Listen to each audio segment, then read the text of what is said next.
All right. Good You guys evening see and this computer I'm running? all right. Good evening and welcome everybody to the October 2020 edition of PRA from Home. Uh, we'll start with introductions, and hopefully the list won't bounce around on me too bad this time. So I'm Anthony, KE70SN, the chair of the board. We want to record? I am recording locally, so I'm not sure. Okay. And I am located in unincorporated Marion County, somewhere west of the town of Staten. Next on the list, we have Drew. Got to find the unmute button again. Drew Terrell, W3HES from Albany, Oregon. Mike. And yeah, let me find the mute button. This is Mike, W7RIS, located about 10 miles north of Corvallis. And Olin. Well, this is Olin, WA7YXY, and I'm located in Corvallis. Matt. Matt, KF7DVN, outside of SIO. PA Paul. Yes, Paul, N0 VLR, located about 2,856.5 miles away from Corvallis, Oregon, in Pittsburgh, Pennsylvania. And good to be here. Prudence. KJ7 PHT, located in Blodgett. Welcome. Thank you. Andy. Andy, AA7AV, located about 2 miles southwest of Philomath. Don and Betsy. Betsy, Kilo 7, Bravo Tango Sierra, located in Benton County, just across the city line, just north of the city line. And Don, Whiskey 7, Delta Mike Romeo. Yeah, we're about 500 feet from Corvallis. So I was waiting for the clever remark of being like 3 feet from Betsy. Yeah, that's true.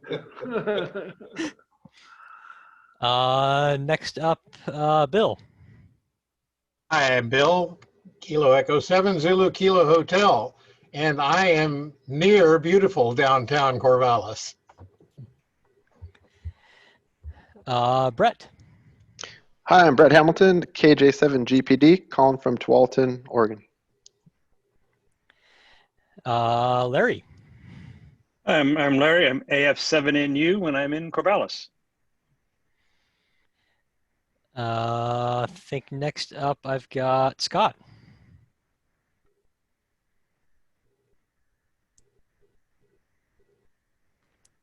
You're muted, Scott. Scott, no mic. You need to have some 3x5 cards. All right, we'll come back to Scott. Guy. He's not used to Wait, using can you hear me Oh, now? there you go, Scott. Oh, I thought this boom mic was working, but okay, it's the internal mic. Hi, I'm Scott, KF7GGN, and I'm in Corvallis as well. Tyler. Tyler, WB7DD, and I'm just a little bit farther away from downtown Corvallis than Bill is. He's my neighbor. Where am I at now? Let's see. The other Paul. Paul Branchfield, KJ7BFQ. I live about 10 miles south of Roseburg. Steve. I am Steve, KW7F, and I'm in Corvallis, about half a block from Scott. And I think that just leaves Ted. I am Ted, W7RTM. I'm about a mile down Highway 34 from the Philomath Y, or what used to be the Y. And club secretary still. All right. New And entry here, Anthony. What yep, you were I was going doing. to say, Thomas just signed in at the right time to do introductions.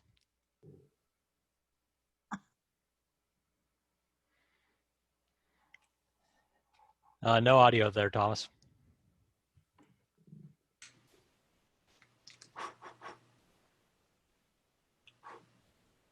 There you go.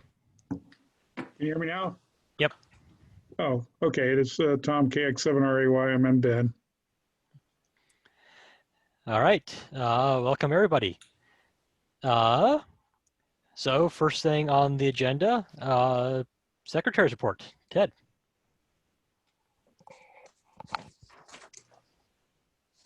Hey, Ted. We're muted, Ted. My mouth moves, but no sound. Some people would appreciate that. The minutes were sent out Sunday. So they should have been in your email. If you had an opportunity to read them, great. If you do, when you do read them, if you see any issues, additions, deletions, or updates, just send me an email, w7rtm@arrl.net. Thank you very much. Thank you, Ted. So Andy, our treasurer, is not on the call at the moment, but he did send the report. So the treasurer's report, as of the 17th, in checking, there is $1,156.70. Savings, $1,475.71. There is $92 in PayPal and $46.65 in cash, for a club total of $2,776.06. All right, on to the what do you call it? The trustees report for the repeater system. So as of since the last meeting, there is not a whole lot of change to the system. Their repeaters that were lost in the fires are still down, pending better weather and replacement of the infrastructure to reinstall them. Chris did make a note at a couple weeks ago that a reminder of people that when you're using the system, please avoid trying to ask for radio checks.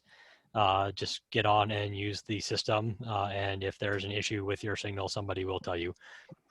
There's a lot of time gets tied up when with people asking for radio checks, especially on a system as large as the PRA. So keep that in mind. And then just a reminder that if for up-to-date new information on the repeaters, there is the PRA Repeater Info Center group on Facebook. One of those radio groups where you have to set the nickname in your profile to be your call sign. And then also check out w7pra.com for more technical listings of the repeaters. Then new business. So some of you may have heard that the FCC has a notice of proposed rulemaking that would add a $50 fee for renewing your license. This is in addition to any vanity fees and whatever that would be assessed as they're assessed. And so this would be the fee would be charged $50 at your 10-year renewal period. It would not be charged for the so-called kind of administrative updates, change of address and whatnot. So there are the ARL is and various amateur groups have submitted comments opposing the rule. The general gist is that the FCC has been mandated to set their fees according to the costs of administering the different services, and the response to from the ARL and many other organizations is, how much money does it really cost to run the servers and the software for us to log in and click a button and say renewal every 10 years? If it's $50, roughly $5 a year, that seems like a lot of money for the number of users that should be getting their for that system. So, and the other comment is largely that while $50 spread over 10 years, $5 a year, not so bad, but for a lot of people trying to swing $50 on a hobby, and especially depending on what circumstances and whatnot we find ourselves in at such time, may or may not be conducive to for building the hobby. So the various organizations have submitted their comments against the fee, but they're also encouraging that hams and other interested parties do so as well. So if you have the opportunity, check out the FCC filings. There are links on ARL and pretty much every other ham forum I've seen. And if anybody needs that link, let me know and we can get that to you. But it's highly encouraged that for most people would probably want to take the time and submit a comment. And when doing so, it generally helps to kind of make that argument of, is this really in line with with what Congress meant when they said that they need to cover the cost of administering these things? Because from server administration standpoint, $50 a year or $5 a year for a user is kind of high for what they provide. So any other questions or discussions on the license renewal fee? I'll just point out that a number of years ago, they used to charge about $15 for such things.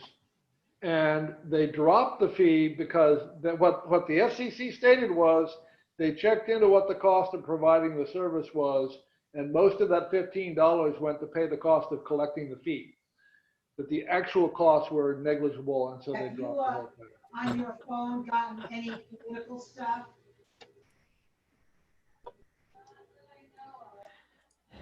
Yep, that was. I know that's why they dropped the vanity fee. Was they actually came back and said not only was the actual administration of the service a fraction of what the fee was covering, but they were actually spending more money dealing with, because every time when you submitted your vanity application, you had to pay your vanity fee, but then they had to refund you. And so the administrative overhead of refunding the people who didn't get vanity call signs was actually more than not charging a fee. And so they actually, from a fiscal standpoint, they decided that it was actually cheaper to not charge the fee than it was to charge it. So yeah, definitely wouldn't hurt to take some civic action on that if everyone sees fit. I got a question. Yeah, go ahead. How many ham licenses are there in the United States, and has anybody done the math to figure out how many millions of dollars they're claiming this is costing?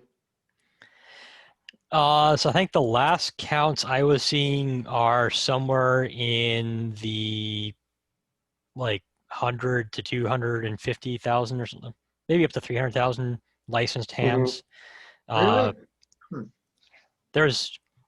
It was a number. It was almost a lot bigger than I thought it was, but that's also for. I'm sure there's something on the internet that would tell me how many. But yeah, at $5 a year, roughly in income, it wasn't going to be very.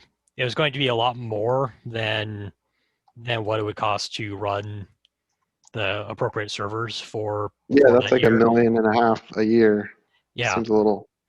And it wasn't obscene, like pad the budget of and have, commissioners buy yachts and Lambos or anything, but it was a lot more than it needed to be.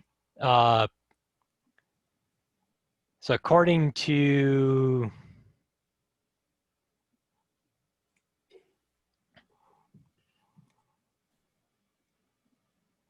and that is So according to the ARL, there are 768,390 licensed hams. Of them, about 7,000 novice, about 390,000 tech, 180,000 generals, 37,000 advanced, and 152,000 extras. And one of the other points that all the groups I was seeing were making is that, that 390,000 techs, a lot of them are highly likely to, people that got licensed aren't particularly active in the hobby, and faced with renewing for $50 or having a moderate interest in the hobby, a lot of them will probably go away, and probably present a barrier for a lot of particularly the younger people from getting in. So there's a lot of discussions on, and the ARL, different branches of both the ARL itself and like the Northwest division and whatnot have all sent out fairly lengthy newsletters and whatnot in opposition of the fee and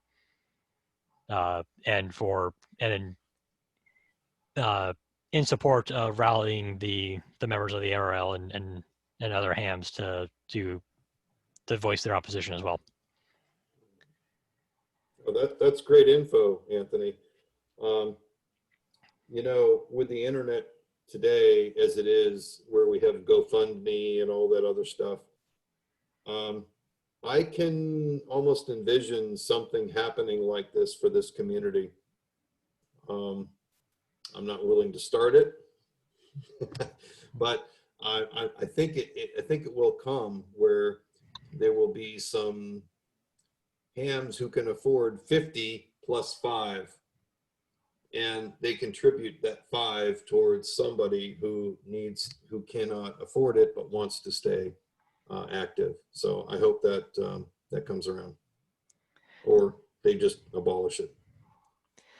Yep, and so keep in mind this is a notice of proposed rulemaking, so the comment section is open until November 19th, I think, 16th. So there's still about 4-ish weeks to make comments. So if they have a lot of comments in opposition, they may consider reevaluating how that fee is charged. And I wouldn't be opposed to there being a fee. I just $50 for every renewal is pretty steep for the services that they are providing. But there is one interesting thing about the count. As a percentage of population in the U.S., the percentage of hams is increasing. So that's quite interesting. 1970, it was 0.140%. And then 2019, it's 0.231%. So we're increasing as a percentage of the population, which when you consider all the other things that you can communicate with, that's a pretty good sign. Yep.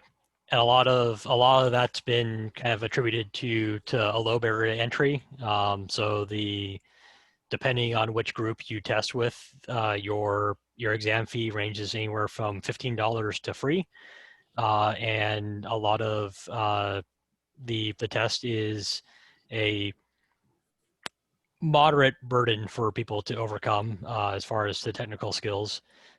So it's been fairly easy for people to take the test, get licensed, and being able to just log in and click a button every 10 years to maintain that, and not have to pay a fee has helped maintain and grow that number of hams.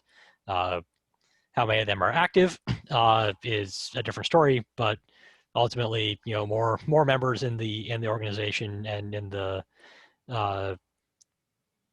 group is definitely a lot, bolsters the support for it, especially as we're seeing like the sections of the 3 gigahertz band that are being lost to hams under the current regime. So that's something to keep in mind, that losing, not only do you get more, are you likely to see a lot more people drop out of the hobby due to the a fee like this, but also that losing those people means that the numbers are smaller, so that it's easier to justify allocating amateur spectrum to other services, and so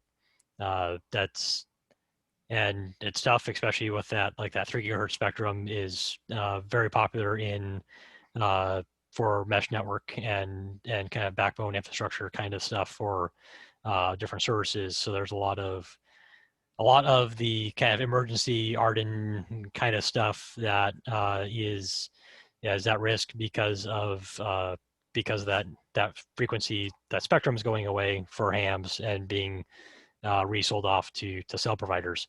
So definitely doesn't hurt to also, if you have the chance, make your comments on other spectrum defense and whatnot, because it definitely, everything helps. And I mean, the old fashioned, call your senators and your representatives and let them know, and every little bit helps something. That's a good point, Anthony. And I don't want to put you on the spot, but if somebody in the club knows that link, if they can send it out to the Peak Radio group, that would be inspirational and helpful. Well, if you belong to the ARRL, you would have gotten that link in your email. I don't.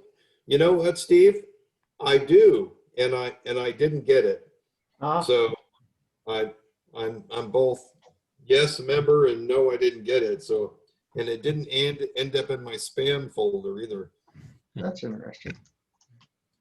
I got it on one email, but several of the others I've gotten have not included it. Okay. Yeah, I think I've gotten it in 3 different things. So there was the Northwest Division, there was the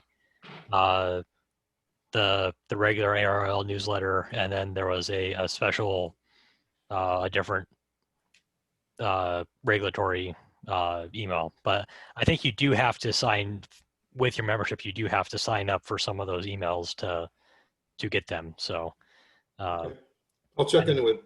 I'll log into my ARRL.net. Yep. And get it from there. Thank you. All right. And will the PRA be taking a position on this? And like possibly submitting something from the club? Can we? I'm not sure we have anything that would prevent us from doing so. I'd have to reread the bylaws, but it wouldn't hurt to.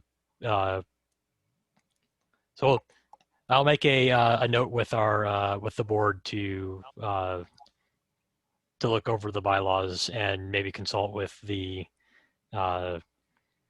various regulations and see if we have the authority to make an official position of the club and submit on behalf of it.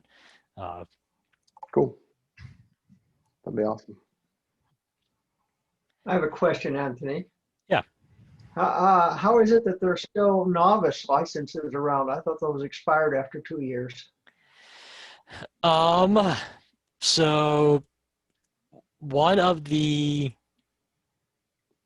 things I was told is that most of the novices that you see, there is some sort of regulatory, there are certain things that can interrupt the processing of a update to a license, and that some of those, and that can happen indefinitely.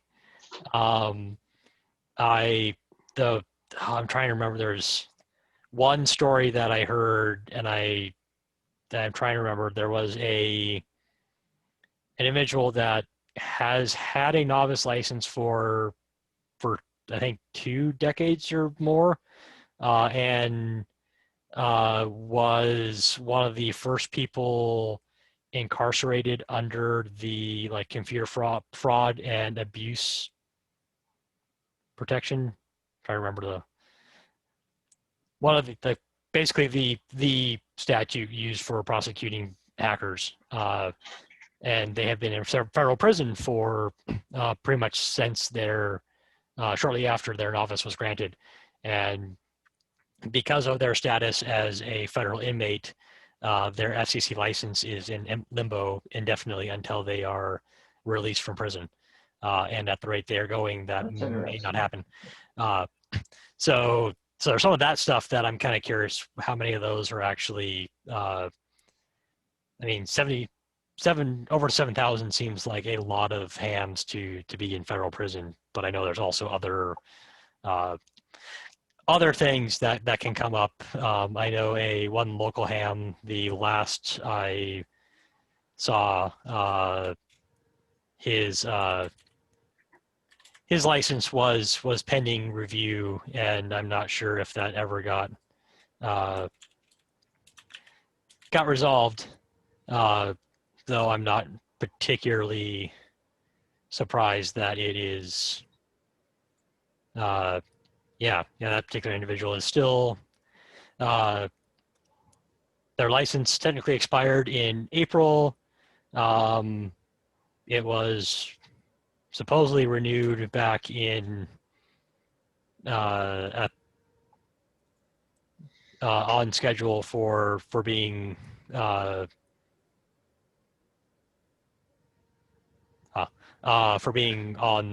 track and on time, but last I've seen, it's still the new. Yeah, I'm not really sure what's going on. So their license has not been expired, so it's still an active license according to the ULS, but it is technically, I mean, expiration date was back in April. So there are things that can throw wrenches into the processing of the license, and some of that can drag on for many years. Well, back in the day when I was licensed, which was a long time ago, before most of you were probably born, well, maybe not all of you, but I got my license in 1959, and if you didn't upgrade, your license was gone after a year. It was a year then, 2 years later, but there was no renewal of a novice license. So Right, just they don't operate it anymore. I mean, you can't test for it anymore. No, I knew that, but you couldn't, it expired and that was it. If you didn't upgrade, you weren't licensed anymore. There was no renewal of it. You couldn't renew it. And the whole idea was to get you up to 13 words a minute and CW and get you general.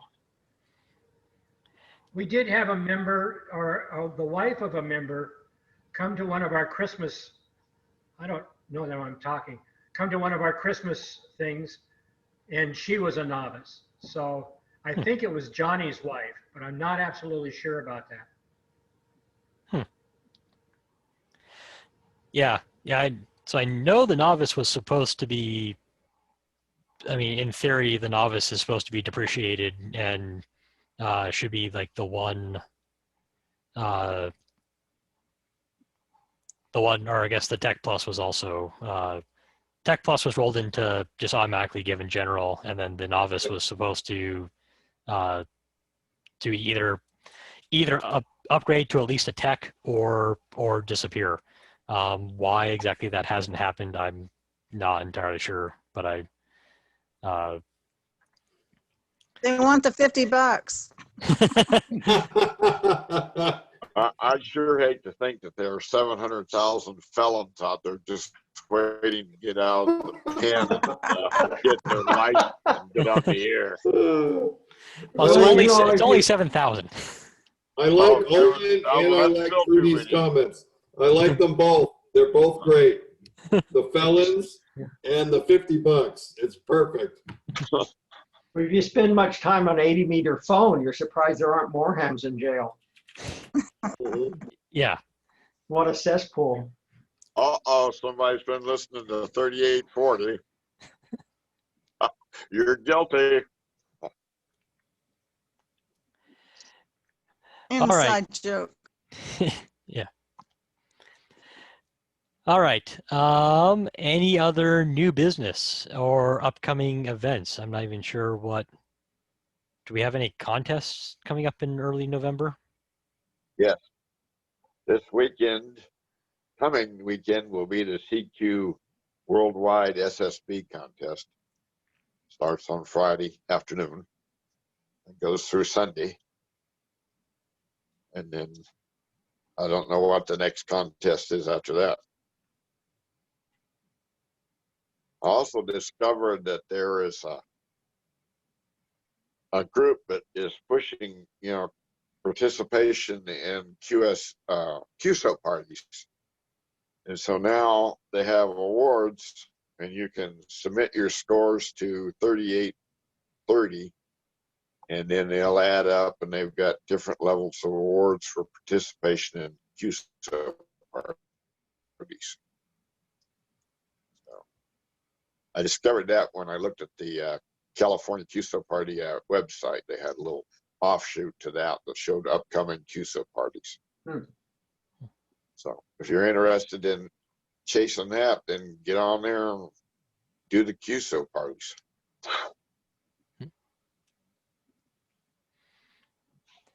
All right.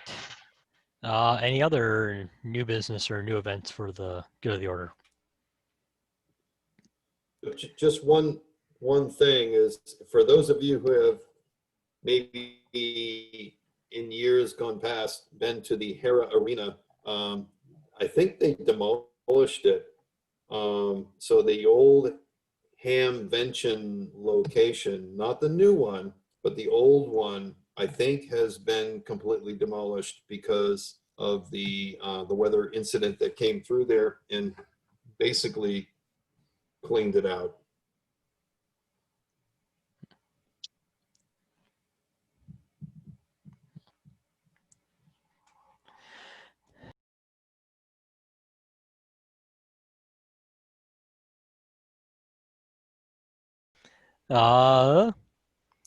Any other reports from any of the other events from the last month or so? Other events? Other contests, you mean? Yeah. So we had California. Yeah, California. We also had the Aries set. Oh, the set. Yeah, of course. There was the Portal Operations Challenge. Yeah.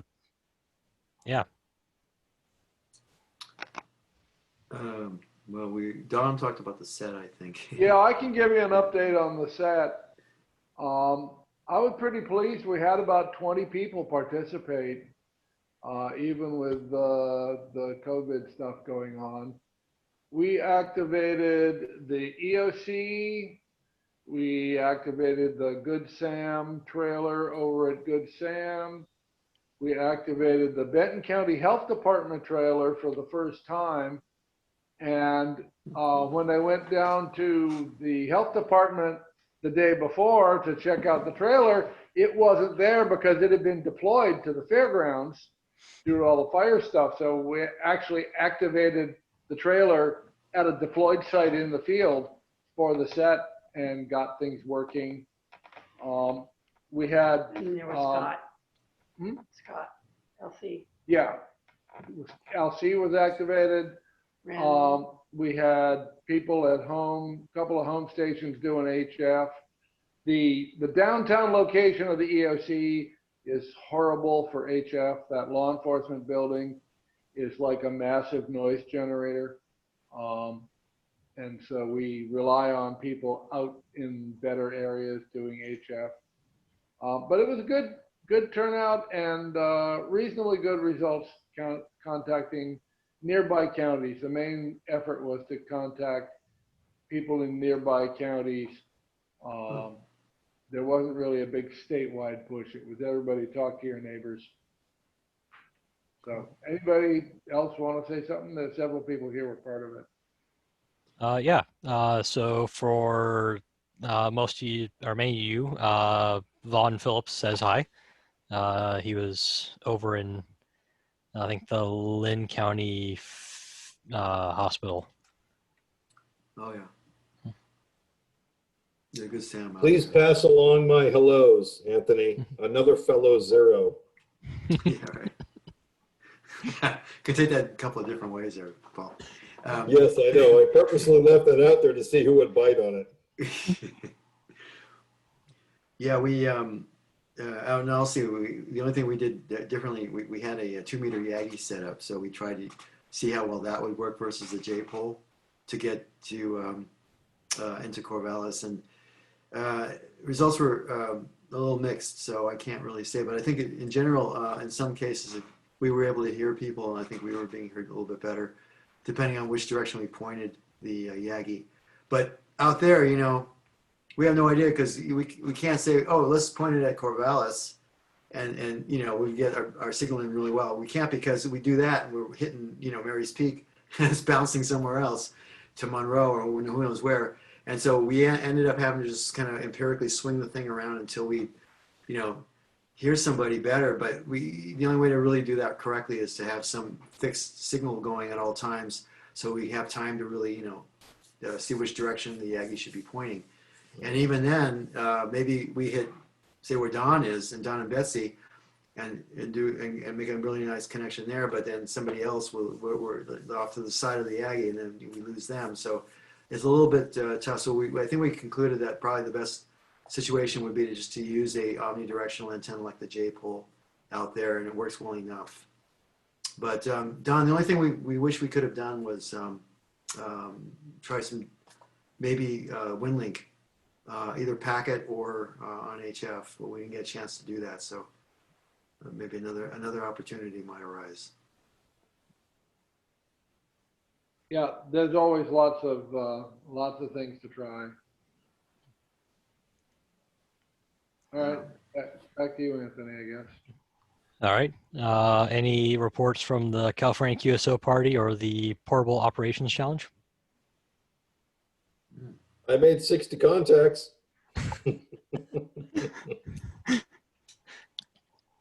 So how did you rank in for the California QSO party from the state of Pennsylvania?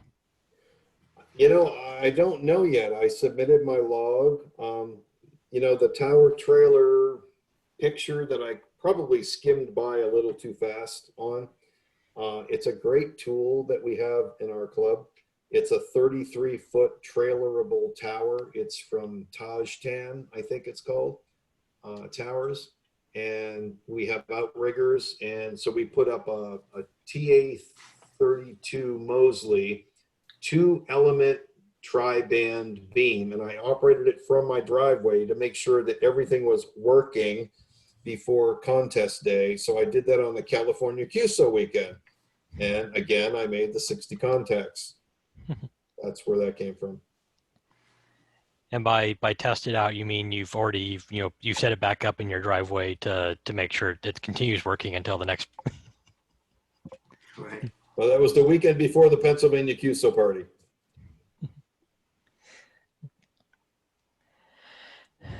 All right. Any other old business or old stuff to talk about? Anthony, I just wanted to say I had my, I thought I was going to be giving the talk today, so I had everything prepared. So can we just do it next month, or how's that going to work? So I think it's up to you and everybody else. I think I was expecting Paul to give us a like 5-minute presentation, but that it's good for the discussion to go longer. So if you're up for it, and if people are up for it, we could still do the balance and ununs. If not, we can, kind of on the later side, we can put that back in the rotation and have that available for next month. I'm sure Mike would appreciate another month off of presentations. Yeah, I mean, I'm all ready to go. I mean, if Mike doesn't mind, I could definitely do it next month, because I think right now it's a little technical, and at 8:30 at night, I don't think too many people are going to be too awake or interested to hear what I have to say about balance.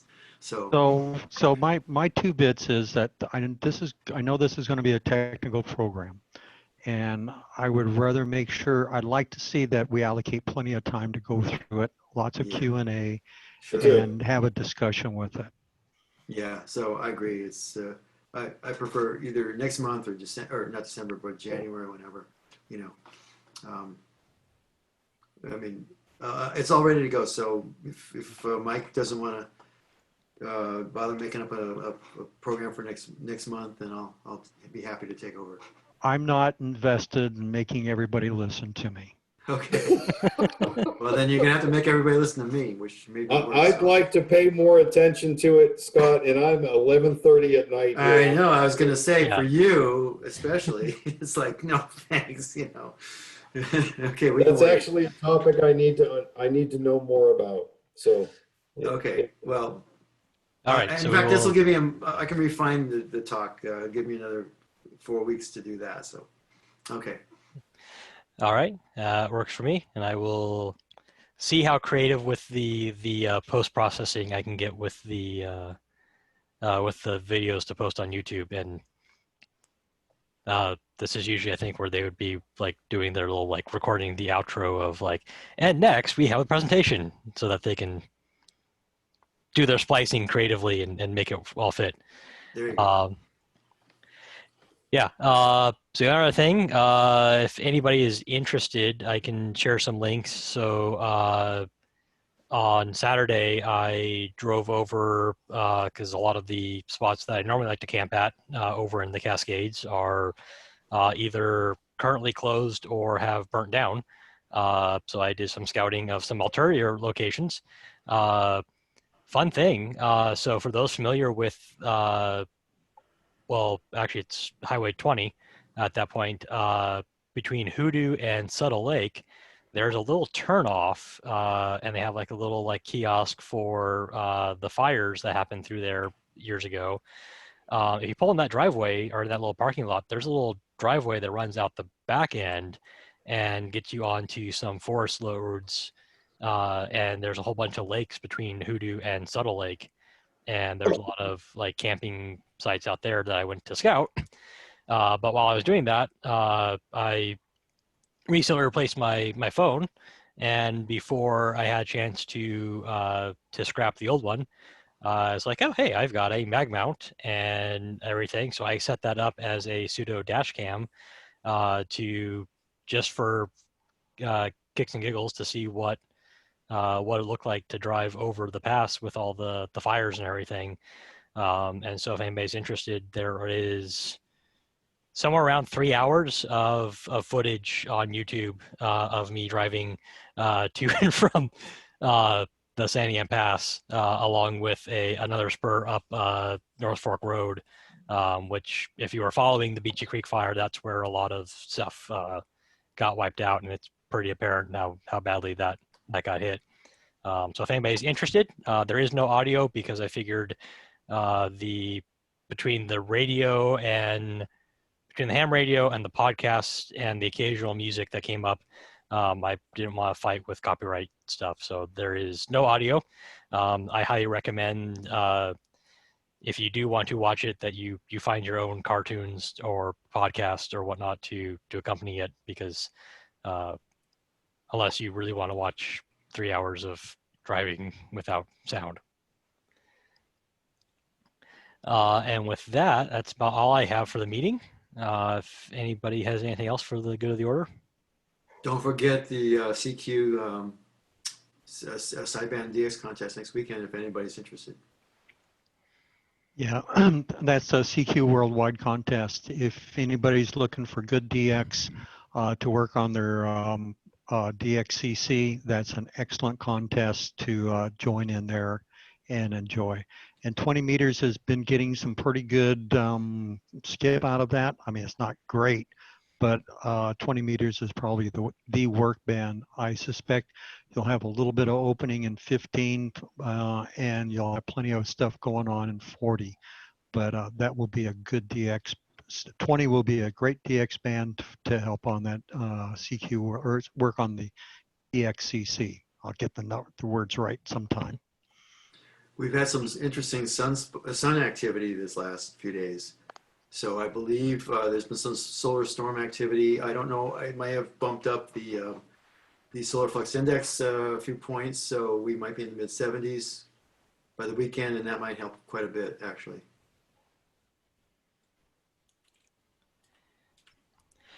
Good info. We didn't have that last weekend, Paul, so. Yeah. No. If we did, I would have heard you. 18-inch piece of coax. Thank you. Yeah, exactly. Well, just to be clear, I mean, on 20 meters, I had no problems in just working a ton of Pennsylvania stations. But whenever you said you were on certain frequencies and stuff, I couldn't find you at all. I couldn't hear you. Yeah, and I know why. Because I was putting on about 2.5 milliwatts. Yeah. But I had no problems in just knocking down a bazillion of you guys out there. That's good.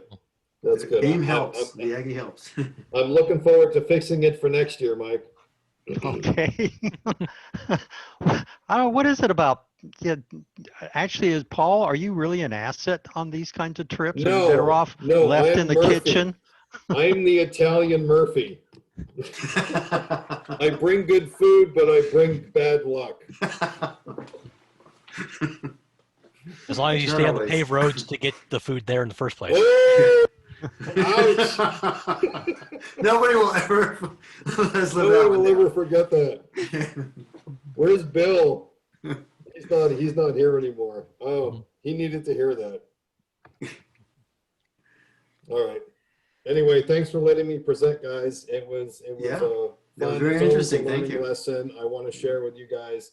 I want to encourage the hobby, and I want to encourage, doing things outside the shack. So all of this is right in line with, what I hope you guys all enjoy doing. Thanks for sharing. Thank you. Yeah. Yeah, thanks, Paul. All right. All right, I think with that, it's about time to wrap up, and probably about time for me to start getting ready for bed. Definitely time for Paul to go to bed. But... Paul, And don't forget to pay your tab upstairs. Good night, everybody. All right. Good night, all. Good night. Hey, guys. Right. See hear some of you on the air tomorrow on the repeater. So Okay. bye, guys. Take care. We'll see you guys. Bye. Hey, get out of here.